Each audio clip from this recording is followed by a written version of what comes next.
Bienvenidas, bienvenidos a La Palabra Locura, un podcast de relatos contados de viva voz.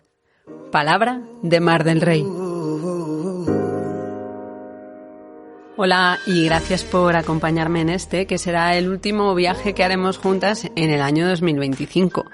Por eso he pensado cerrar esta segunda temporada de La Palabra Locura con un libro que se llama El lector, de Bernard Slink. En realidad yo llegué primero a la película que tiene el mismo nombre, La vi hace muchos años, y en su momento me encantó, la verdad. Y después vino a buscarme el libro. Ya os contaré en la inspiración cómo nos encontramos el libro y yo. Yo creo que lo leí en el año 2020 y luego me ha acompañado durante mucho tiempo y llevo ya varios meses queriendo compartirlo en el podcast.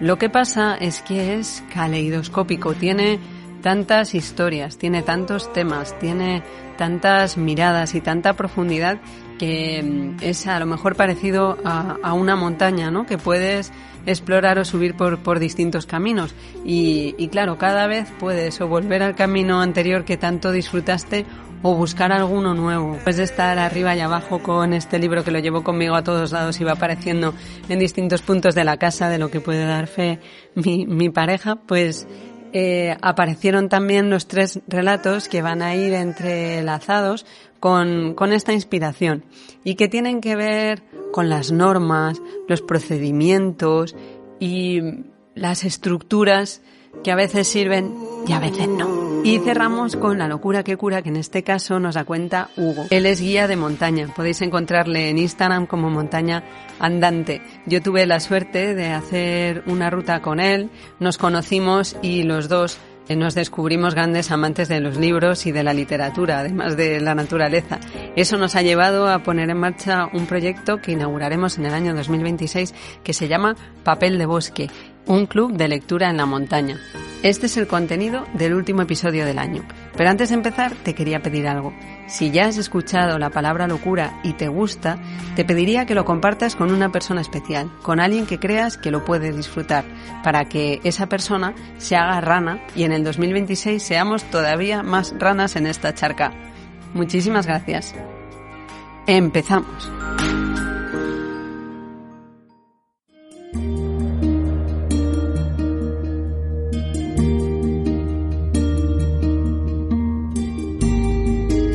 La inspiración.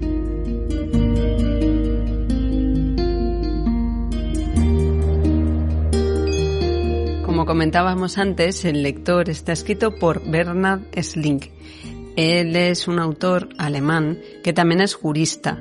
De hecho, ha trabajado como juez en la Corte Constitucional del Estado Federal de Renania del Norte de Westfalia y además es profesor de Historia de la Ley en la Universidad de Humboldt, Berlín. La novela se publicó en 1995 y fue un gran éxito. Y la película se grabó 13 años después, en el año 2008. Está dirigida por Stephen Daldry y protagonizada por Kate Winslet, Ralph Fiennes y David Cross. Ella ganó el Oscar a Mejor Actriz Protagonista por esta interpretación. Exenta. Es una bañera pequeña que está estratégicamente colocada debajo de la ventana y muy cerca de la entrada a la casa, al pequeño apartamento, aunque desde la entrada no se llega a ver porque la tapa un biombo. Es un espacio bien distribuido que esconde la cama, muestra la cocina y deja ver el lugar donde Hannah se estaba subiendo las medias cuando el joven Michael la esperaba en la puerta de la calle que está entreabierta. Ya sabréis por qué es este encuentro, esto es al principio de la novela. Él está ahí colocado con un ángulo perfecto para poder mirar sin ser visto, al menos al principio. Pero después se convierte en el ángulo perfecto para ser mirado al tiempo que mira. Una maniobra de seducción que termina con la huida de Michael escaleras abajo. Después descubrirá que es su niño, el niño que él era el que corre, y el joven, el que desea volver a subir en dirección contraria. Así comienza la relación entre estos dos personajes y para entender algo de esa atracción que tiene mucho que ver con los olores y probablemente con los sabores, pero en el libro creo que nos hablan más de los olores. Me gustaría leeros un fragmento que es de mucho tiempo después. Estos personajes se van a volver a encontrar en varias ocasiones a lo largo de su vida. Y en este caso, Hannah ya es una mujer mayor, pero Michael recuerda. Antes su olor me encantaba. Siempre olía a limpio, a ducha, a ropa limpia, a sudor fresco o amor físico.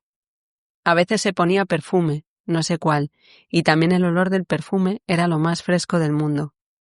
Entre aquellos olores frescos había otro, un olor denso, oscuro, áspero. ¿Cuántas veces la olisqueé como un animal curioso? Empezaba por el cuello y los hombros, que olían a ducha, y aspiraba entre los pechos el olor de sudor fresco que en las axilas se mezclaba con el otro olor, el denso y oscuro. En la cintura y el vientre aquel olor aparecía puro sin mezcla, y entre las piernas, con un toque afrutado que me excitaba. También olfateaba las piernas y los pies, los tobillos en los que se perdía el olor denso, las corvas donde aparecía de nuevo más ligero el olor a sudor fresco y los pies, que olían a jabón, o a cuero, o a cansancio. La espalda y los brazos no tenían ningún olor especial, no olían a nada, pero olían a ella. Y en las palmas de las manos se concentraba el olor del día y el trabajo, la tinta de los billetes, el metal de la perforadora, cebolla o pescado, o grasa de freír, lejía o plancha caliente. Al lavarlas, las manos ocultan todo eso al principio, pero en realidad lo único que hace el jabón es tapar los olores, que al cabo de un rato vuelven a estar ahí, atenuados y fundidos en un único olor del día y del trabajo, de la tarde, del regreso, de la casa reencontrada. Ahora, sentado junto a Hannah, olí a una anciana. No sé de dónde sale ese olor que conozco de las abuelas y las tías entradas en años y que flota como una maldición en las habitaciones y los pasillos de los asilos. Hannah era demasiado joven para aquel olor. Hannah le abre la puerta a Michael, la del sexo, el erotismo, el placer, la seducción, y también la de la posibilidad de disfrutarlo en secreto. Y de ahí ese misterio y esa relación que al principio y durante mucho tiempo solo conocen ellos dos. Pero el joven Michael le abre la puerta a Hannah, la de la lectura, la de conocer otros mundos, disfrutar de otros escenarios, hacer nuevas amistades, caminar por nuevos lugares, reales o figurados, conocer personajes que pueden ser eso, amigos o enemigos, y entrar en relación con estos personajes de ficción de otra manera. La cama se convierte en un lugar íntimo donde gozar desde el cuerpo y también desde las historias. Ella le enseña a él le enseña a ella. Como esas camas voladoras de los cuentos, como las alfombras que se elevan y nos llevan a donde deseemos mientras vamos sintiendo el viento en el rostro. Así es esa cama. Todo con una forma meticulosa, la de Hannah. Ella es de esas personas capaces de no despeinarse a lo largo de un día entero. Una mujer a la que le sientan bien los uniformes, que parece que están hechos para ella, capaz de llevar corbatín, pajarita o sombrero y estar bella. Hasta el uniforme de su trabajo de revisora de tranvías le sentaba bien. Ella está obsesionada con la limpieza. Antes de hacer el amor hay que bañarse. Michael a veces preferiría que no lo hiciera. Como hemos visto antes, le gustan los olores que ella trae de la calle. Le informan quizá de esa Hannah misteriosa que él no conoce. Pero ella insiste. Primero, lavarse. Luego, amor. Más adelante, cuando aparecen los libros en escena, ella cambia el orden de la dinámica. Primero, me leerás. Luego, nos bañaremos. Y después, haremos el amor. Y entonces, las historias se convierten en otra forma de relación. Michael es feliz de aprender a leer en alto, de descubrir algo para ella, de representar todos esos papeles. Hannah se queda ensimismada, tumbada sobre la cama, a veces solo cubierta con una sábana, otras totalmente desnuda, otras a medio vestir, con los ojos bien abiertos y la mirada que se pierde muy lejos de esa pequeña habitación. Un amor secreto, un amor de adolescencia, para Michael, con una mujer algo mayor. Ese misterio que le hace sentir poderoso, dueño de un secreto que le ha cambiado, que le ha hecho crecer, pero al mismo tiempo que solo puede sostener en solitario. Ese secreto que finalmente mantendrá durante casi toda su vida, hasta que sea capaz de contar la historia. De repente, Hannah Desaparece sin dejar rastro. Michael la busca por todas partes y no la encuentra. El tiempo pasa y llegamos a un momento en el que él se ha hecho mayor, ha estudiado Derecho y cuando está terminando los estudios comienza un seminario donde analizan los crímenes del nazismo. Durante el mismo se celebra un juicio a unas mujeres que trabajaron como vigilantes en Auschwitz y que son acusadas por crímenes de guerra. En el juicio, Michael descubre que una de las acusadas es Hannah. El autor nos lleva ahora a otro lugar. Viajamos a la Segunda Guerra Mundial, a las atrocidades perpetuadas durante la guerra, un momento que Michael no vivió, pero sus padres sí, y Hannah también. Michael y los compañeros de su generación entran en el análisis de las responsabilidades, de quien participó directamente en el conflicto, de quien vivió en ese momento. Es un análisis complejo que vamos viendo a través de la elaboración que hace Michael.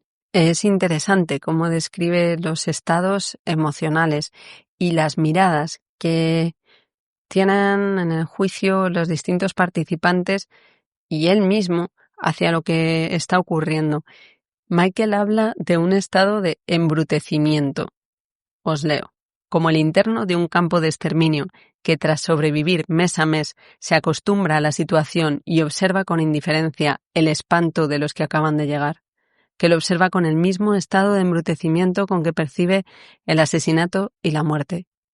Todos los supervivientes que han narrado por escrito sus experiencias hablan de ese embrutecimiento, en el que las funciones de la vida quedan reducidas a su mínima expresión. El comportamiento se vuelve indiferente y desaparecen los escrúpulos, y el gaseo y la cremación se convierten en hechos cotidianos. También los criminales, en sus escasos relatos, presentan las cámaras de gas y los hornos crematorios como su entorno de cada día, y ellos mismos se pintan reducidos a unas pocas funciones, como embrutecidos o embriagados en su falta de escrúpulos y su indiferencia, en su embotamiento. Las acusadas me parecían presas todavía, y para siempre, de ese embrutecimiento, como petrificadas en él. Ya por entonces, cuando me llamaba la atención ese aturdimiento y especialmente el hecho de que no afectara solo a los criminales y a las víctimas, sino también a nosotros, los jueces, jurados, fiscales o meros espectadores encargados de levantar acta involucrados a posteriori, cuando comparaba entre sí a los criminales, las víctimas, los muertos, los vivos, los supervivientes y los nacidos más tarde, no me sentía bien, ni me siento bien ahora tampoco. ¿Es lícito hacer tales comparaciones? Y continúa con su reflexión. Al mismo tiempo me pregunto algo que ya por entonces empecé a preguntarme. ¿Cómo debía interpretar mi generación, la de los nacidos más tarde, la información que recibíamos sobre los horrores del exterminio de los judíos? No podemos aspirar a comprender lo que en sí es incomprensible, ni tenemos derecho a comparar lo que en sí es incomparable, ni hacer preguntas, porque el que pregunta, aunque no ponga en duda el horror, sí lo hace objeto de comunicación, en lugar de asumirlo como algo ante lo que solo se puede enmudecer, presa del espanto, la vergüenza y la culpabilidad. ¿Es ese nuestro destino? ¿Enmudecer? ¿Con qué fin?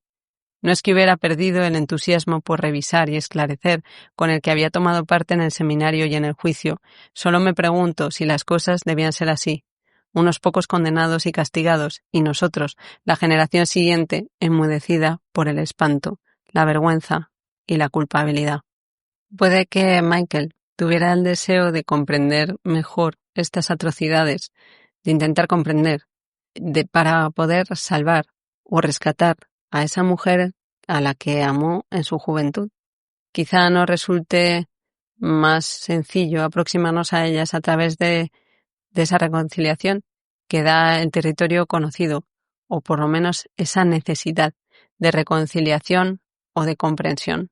Cuando leía y pensaba sobre este libro y estaba pasando y está pasando los horrores de la guerra en Gaza, que en realidad, de la guerra, del genocidio, en realidad no solo es ahí, ocurren en otros muchos lugares del mundo, pero eso es donde más estaba puesto el foco ahora, ¿no?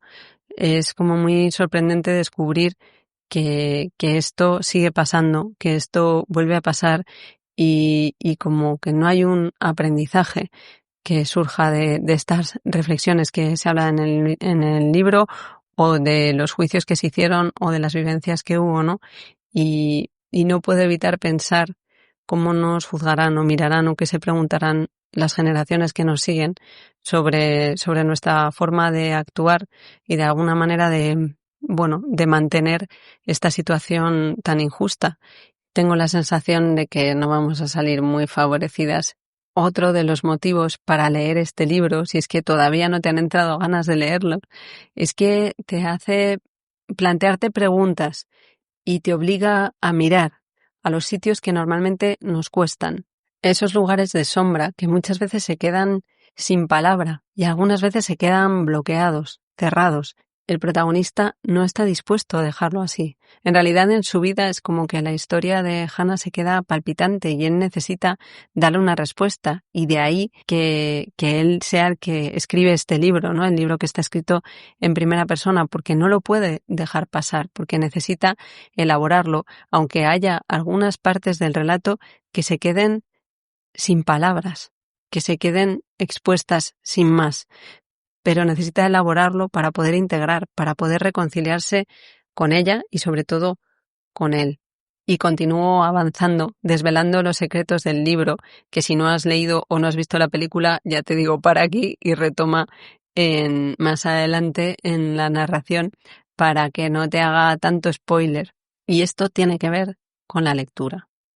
Durante el juicio, una de las mujeres que sobrevivió al desastre recuerda que Hannah en Auschwitz, Hannah que ha sido guardiana en Auschwitz, seleccionaba a algunas chicas para que estuvieran con ella durante la noche. Y habla de que al principio pensaban que lo hacía para abusar de ellas y que luego descubrieron que en realidad lo que les pedía era que le leyeran en alto. Os leo.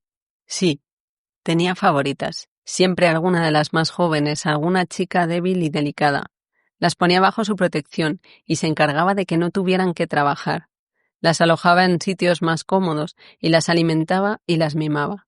Y por la noche se las llevaba a su habitación. Les tenía prohibido contar lo que hacían con ella por la noche y todas pensábamos que estábamos convencidas de que se divertía con ellas y luego, cuando se cansaba, las metía en el siguiente envío. Pero no era así. Un día, una de las chicas habló y nos enteramos de que solo las obligaba a leerle libros, noche tras noche. No era tan malo como nos lo habíamos imaginado. Y también era mejor que tenerlas en la obra trabajando hasta reventar. Debí de pensar que era mejor. Si no, no se me habría olvidado tan fácilmente. Pero ahora me pregunto si de verdad era mejor. Y continúa Michael contándonos. Entonces Hannah se volvió y me miró.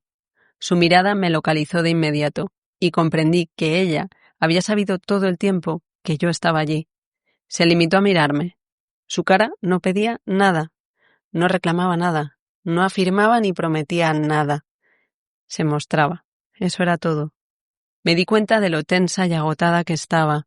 Tenía ojeras y las mejillas cruzadas de arriba abajo por una arruga que yo no conocía, que aún no era honda, pero que ya la marcaba como una cicatriz. Al verme enrojecer, apartó la mirada y volvió a fijarla en el tribunal. El juez se dirigió al abogado que acababa de interrogar a Hannah y le dijo si tenía más preguntas. También lo preguntó al abogado de Hannah. Pregúntele, pensé. Pregúntale si escogía a las chicas más débiles y delicadas porque sabía que no resistirían el trabajo en la obra y de todos modos iban a volver a Auschwitz en el siguiente envío. Y ella quería hacerles más grato el último mes de su vida. Díselo, Hannah. Diles que querías hacerle más grato el último mes de su vida. Diles que por eso escogías precisamente a las más delicadas y débiles, que no había ningún otro motivo ni podía haberlo. Pero el abogado no preguntó nada. Y Hannah también calló. Y conforme va avanzando el juicio, con esta información de que Hannah también le pedía a las chicas jóvenes que le leyeran, igual que le había pedido a Michael, él va reuniendo algunas piezas de reacciones de ella, de momentos que han vivido juntos, y se da cuenta de que Hannah no sabe leer ni escribir.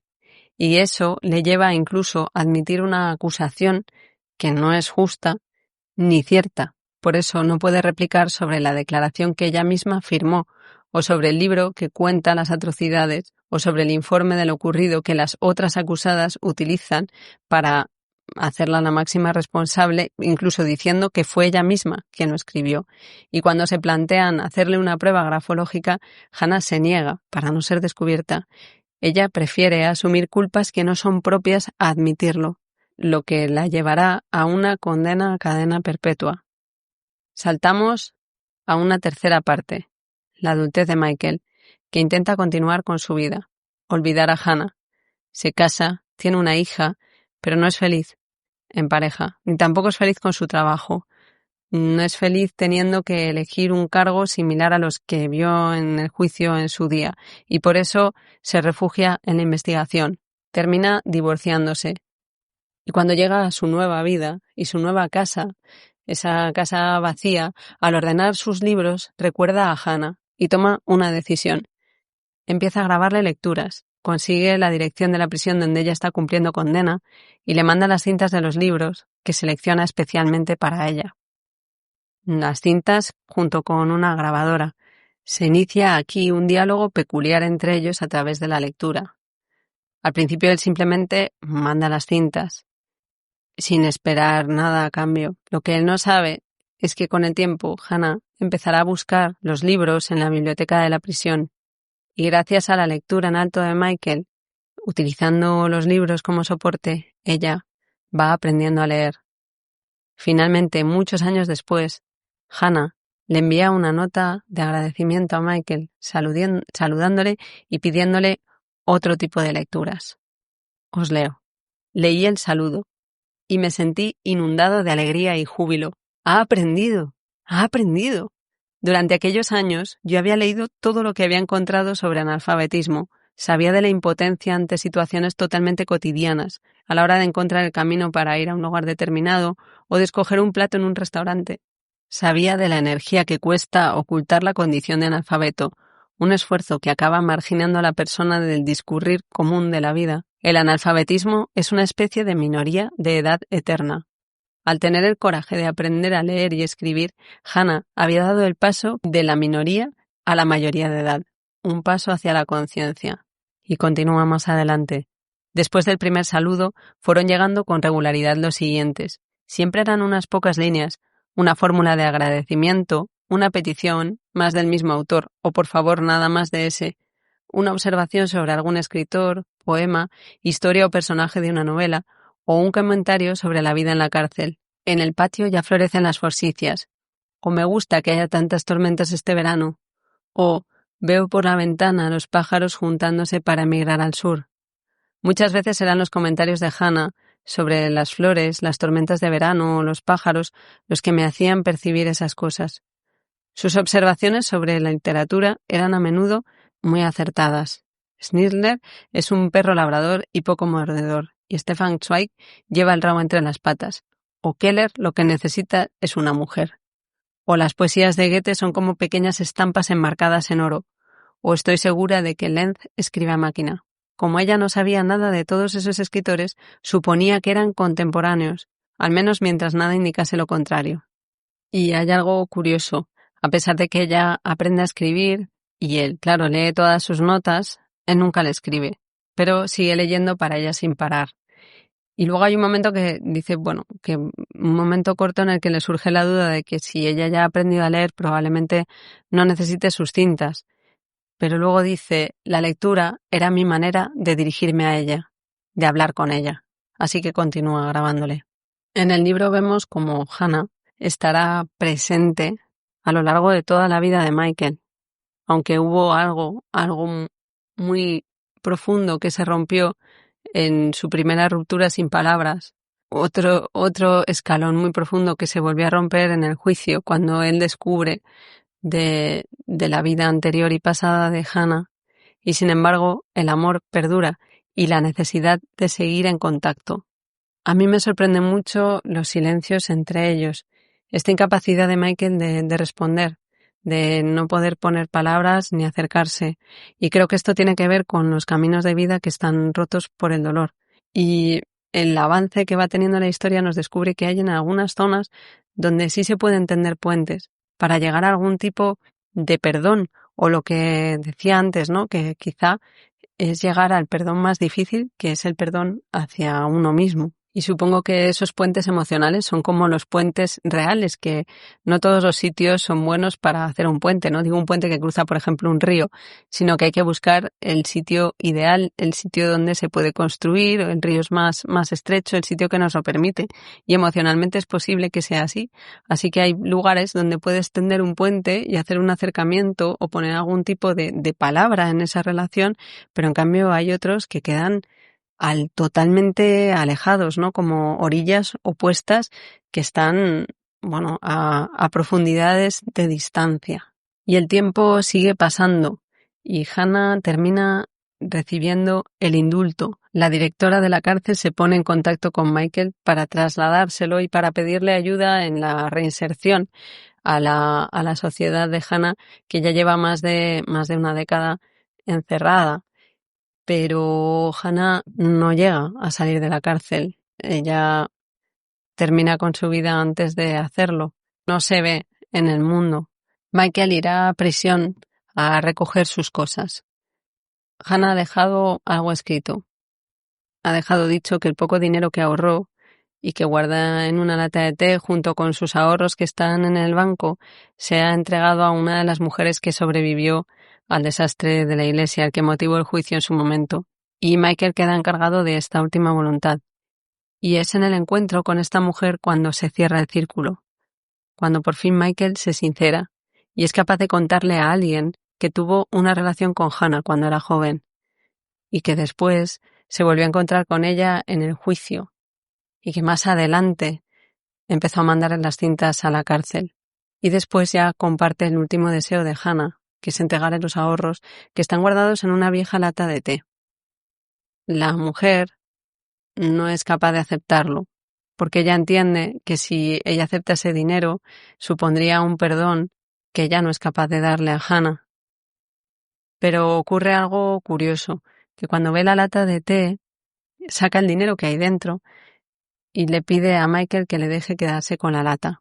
Entonces se cuenta que de niña, cuando ella estaba en el campo de concentración, tuvo una lata igual, muy parecida. En realidad la lata no tenía ningún valor. Bueno, dentro estaban sus pequeños tesoros, una entrada de su padre cuando le había invitado a la ópera, un poco de pelo de su perro, recuerdos de una niña. Pero en el campo se la robaron. La lata tenía más valor, el objeto, que lo que contenía, por lo que la mujer se queda con la lata. Una lata vacía se convierte en un mundo de posibilidades y al mismo tiempo esto nos trae que cuando se busca una reparación hacia otra persona, es muy probable que lo que nosotras queramos ofrecerle no sea realmente lo que esa persona le llega o lo que necesita. Y es importante al poder entrar en las historias específicas de cada una saber por qué es importante, qué es lo que busca en esa lata, ¿no? El encuentro entre Michael y la superviviente al campo de concentración hace que el dolor se llene de palabras con sentido y hace que surja esta historia. Michael se la relata a la mujer y más tarde la compartirá con su hija para llenar esos vacíos que han creado las heridas, para llenar el silencio de algo de sentido y dejar que el dolor cicatrice y darle un lugar a Hannah, que fue la mujer que amó en su adolescencia y que en la guerra ocupó una pieza más de un sistema enfermo. El lector es un libro caleidoscópico que aborda temas muy diversos y profundos. Un libro que puedes leer y releer. Lo puedes visitar a través de las palabras, por supuesto, y también a través de la película, que es una recreación maravillosa. Para grabar este episodio la he visitado en distintas ocasiones y no me he cansado de verla. También son muy interesantes los vídeos de cómo se hizo la película, la relación que se establece entre Kate Winslet, que ella hace durante toda la vida de Hannah, tanto de joven como de, bueno, más adulta y por supuesto de persona mayor, con el actor más joven y más tarde con Ralph Fiennes. Os pondré los enlaces en el carrusel de recomendaciones por si queréis trastear e investigar sobre esta película tan evocadora.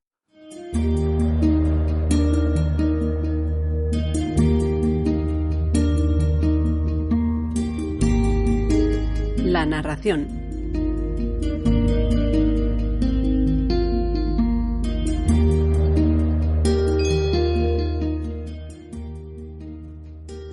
Cuando buscaba las historias que podían acompañar a esta inspiración, no vino una, llegaron 3. La primera. Cuando el nuevo general tomó el mando de la atalaya, era una atalaya muy grande, con forma de estrella. Es curioso cómo un objeto tan bello y tan trascendente puede acabar al servicio de la guerra. Pero bueno, la atalaya no solo tenía dentro una fortaleza, sino que había las viviendas de los militares y hasta un jardín. Lo primero que hizo el general fue darse una vuelta por la fortaleza para ir viendo uno por uno a los soldados que estaban allí prestando servicio, vigilando.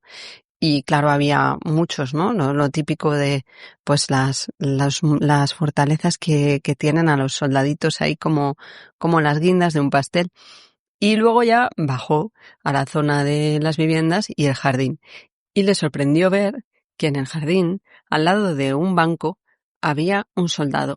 Al principio llegó a pensar que estaría descansando, pero no, el soldado estaba muy serio, sosteniendo su arma, como el resto de los que estaban en la fortaleza, pero ahí, en mitad del jardín, entre las mariposas y los pajaritos. El general le preguntó y el soldado le dijo que todos los días se montaba guardia 24 horas ahí, al lado de ese banco. Por más que preguntó a unos y a otros, nadie sabía por qué se había establecido un puesto de vigilancia justamente ahí, que no había vista. Vamos, estaba dentro de la fortaleza, había otros muchos bancos iguales, no tenía, a nivel estratégico y militar, no tenía ningún sentido, más que vigilar si alguna hormiga se subía a un árbol. El caso es que el general se fue a buscar en los viejos archivos algún motivo que explicara esa guardia tan extraña. Y después de muchos papeles y de mucho mirar, encontró un documento de haría unos 10 o 11 años, donde el antiguo general ordenaba que se pusiera un soldado para vigilar que nadie se sentara en ese banco. Lo acababan de pintar. La segunda. Una cárcel siempre tiene que ser un lugar horrible y cambia su nivel de horripilancia en función del lugar donde está situada. Claro, en un país más pobre, la gente que está encarcelada ni siquiera tiene acceso a comida o a papel higiénico o a nada parecido. Eso es lo que me contaron de las cárceles en Colombia, que para estar bien dentro tienes que tener a alguien fuera que te mantenga y que te dé lo básico para poder vivir. Iba a decir sobrevivir, pero yo creo que es más malvivir. Esto me lo contaba mi amigo, el narrador Mauricio Linares, que en alguna ocasión ha estado haciendo proyectos con personas que han vivido en la cárcel allí en Colombia. Y también me hablaba de cómo estaban hacinados, porque no es el hecho de estar atrapado en un sitio encerrado, sino el estar muchas personas acumuladas en un espacio muy pequeño.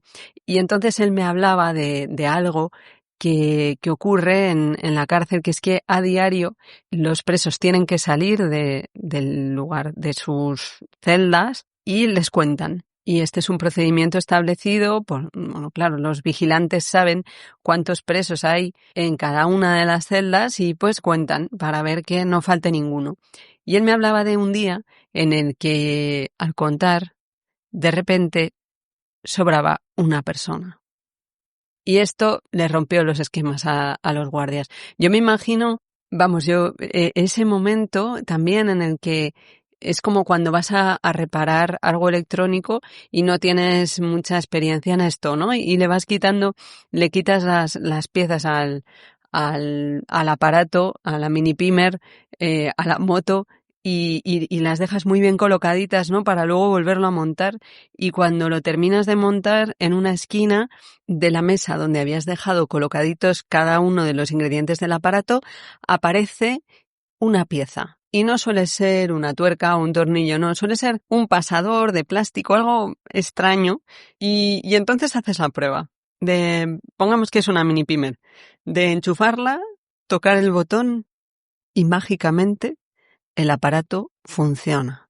Nadie me contó qué pasó con ese preso, si consiguieron localizar quién era, quién sobraba, si se quedó o se marchó. Eso continúa siendo un misterio. Y aquí va la tercera. La última historia de este año. Vale, no es una historia, es un chiste, pero es uno de mis chistes preferidos. Estamos en un colegio de curas y hay un cura que está en la iglesia confesando. Hay una fila de niños inmensa y el cura, venga, confiesa a uno, confiesa a otro y ya la verdad es que empieza a estar aburrido y le apetece salir un rato a tomar el aire y a tomarse un café. El caso es que ve al monaguillo que anda por ahí y le llama y dice, ven para acá. Y le dice, mira, te vas a meter tú en el confesionario y vas a confesarte un rato. Y el monaguillo, pero como yo, ¿cómo lo voy a hacer? Y si yo, además de no escuchar, no, esto tiene que ser pecado seguro. Bueno, no te preocupes, yo luego te absuelvo. Mira, si además es muy fácil, porque es que todos se confiesan de lo mismo. Te van a decir que se han hecho 2 pajas. Así que tú le coges y le dices que para darle la absolución tiene que rezar un Padre Nuestro en esa esquina de la capilla y una Ave María en la otra. Y chimpún. Bueno, el cura se marcha, dejan pasar a los chicos que estaban fuera, era el recreo y estaban fuera, y ya empiezan a pasar y efectivamente entra el primero en el confesionario y dice, padre, me confieso de que me he hecho 2 pajas. Y el monaguillo, vale, pues te vas a esa esquina, Padre Nuestro, esa esquina, Ave María, muy bien. Otro, padre, me confieso de que me he hecho 2 pajas, esa esquina, Padre Nuestro, esa esquina, Ave María. Y llega un tercero y dice, padre, me confieso de que me he hecho una paja. Y el monaguillo se queda ahí pensando, ¿y ahora qué hacemos? ¿Cuál es el procedimiento? Claro, el monaguillo pues no sabe ahora cuál será el procedimiento. Y dice, mira, te vas a ir a esa esquina del fondo y te vas a hacer otra paja. Y luego vas a esa, rezas un Padre Nuestro, y a esa y rezas un Ave María. ¿Nos parece que la vida es mucho más sencilla cuando tienes un buen procedimiento que seguir?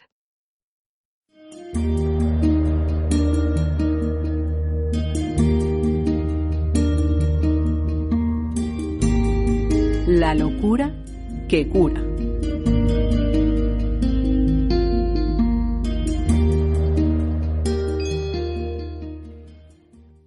Antes de dar paso a Hugo, os quiero contar cómo le conocí. El día en que yo le conocí, hicimos una excursión en la montaña y estaba jarreando. Cuando llegamos al aparcamiento llovía sin parar y Hugo nos reunió a la gente que íbamos con él, nos buscó un tejadillo para ponernos a cubierto, mientras él buscaba unos palos para colocarlos en el suelo y mostrarnos cómo estaba orientada y cómo era la forma y el relieve de la sierra que íbamos a caminar.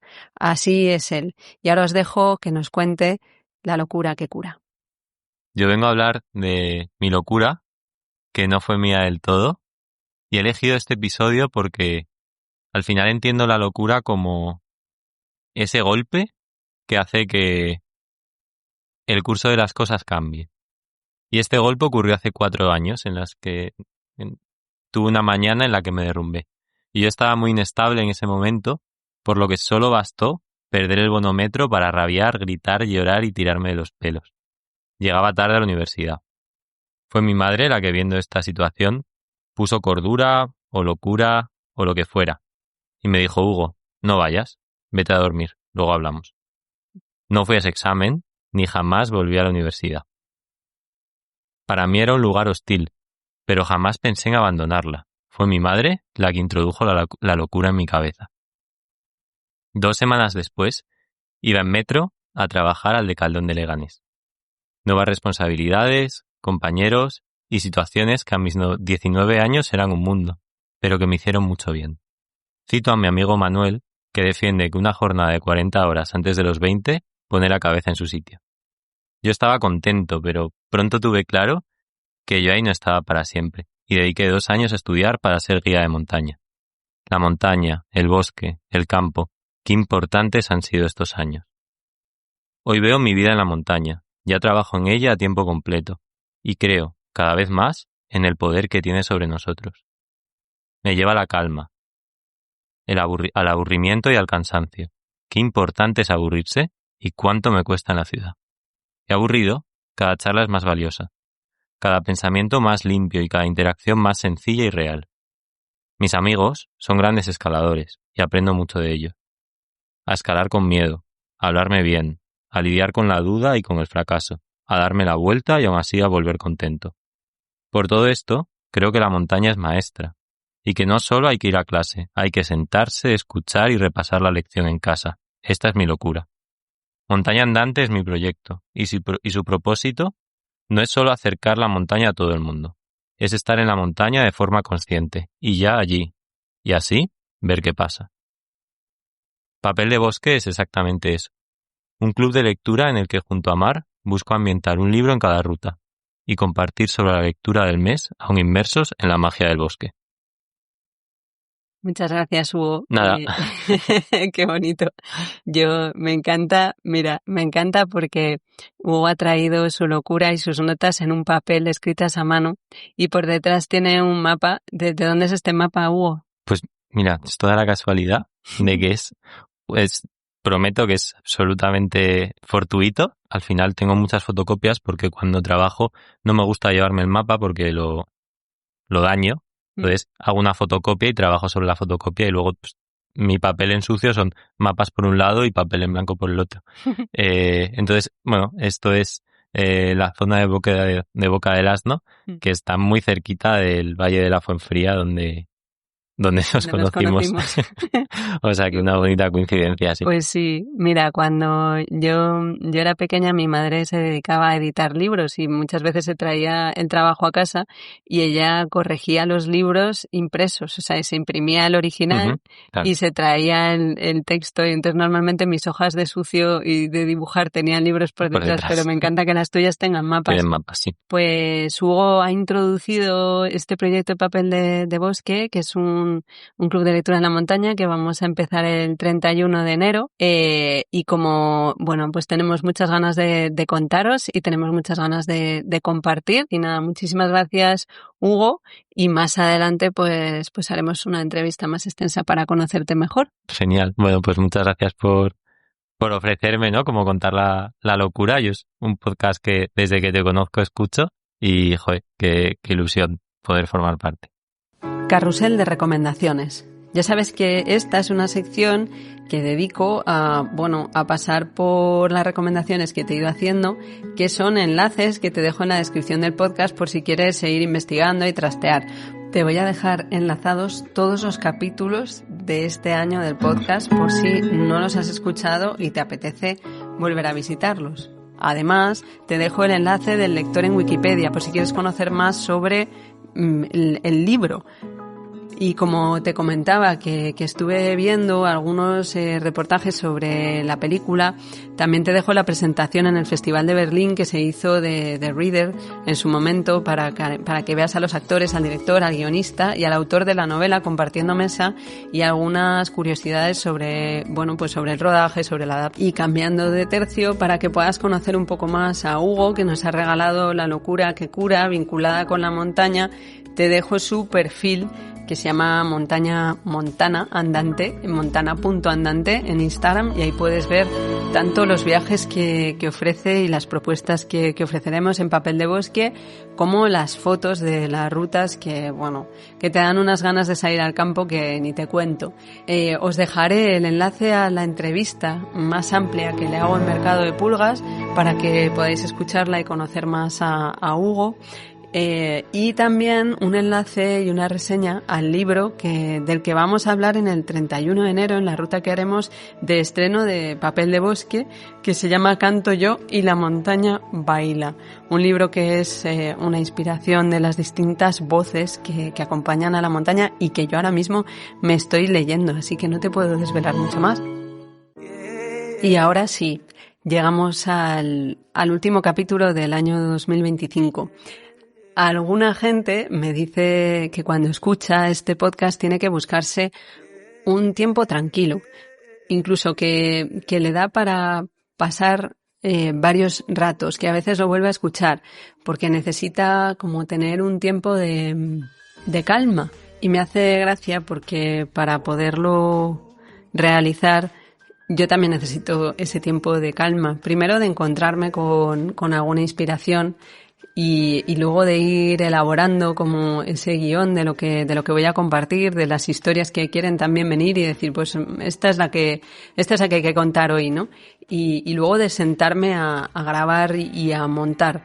Entonces me parece muy bonito que en tiempos distintos se produce este encuentro desde la calma, que te agradezco y que te deseo también muchos encuentros profundos desde la calma. Muchas gracias por escuchar. Nos vemos el año que viene. Hasta pronto.